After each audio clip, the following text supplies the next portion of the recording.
ఒక విలేజ్ లో కిరాణా షాపులు చాలా ఉంటాయి. కానీ ఈ రోజు ఏం జరిగిందంటే, ఒక కస్టమరు వేరే ఊరు నుంచి వచ్చిన షాపు మూసేసి ఉన్నా వేరే ఊరు నుంచి వచ్చి ఇంటి దగ్గరకు వచ్చి మరీ నన్ను తీసుకొని వచ్చి అతనికి కావాల్సిన సరుకులు తీసుకున్నాడు. ఒక విలేజ్ లో చాలా కిరాణా షాపులు ఉంటాయి, కానీ అతను నా షాప్ దగ్గరికే ఎందుకు వచ్చాడు? ట్రస్ట్. ఇతని దగ్గర తక్కువ రేటుకు ఉంటుందనో లేకపోతే క్వాలిటీ ఎక్కువ ఉంటుందనో ఆ ఉద్దేశంతోనైనా నా షాప్ దగ్గరకు వచ్చి మరీ సరుకులు తీసుకున్నాడు. మనకు కావాల్సింది మెయిన్ ఏంటంటే ట్రస్ట్.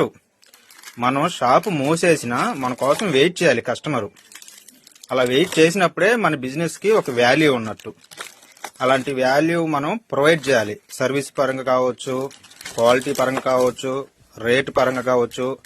ఇలా అన్ని మనం ప్రొవైడ్ చేస్తేనే ఒక కస్టమర్ సాటిస్ఫై అవుతాడు, మన కోసం వెయిటింగ్ చేస్తాడు. అది రియల్ బిజినెస్ అంటే.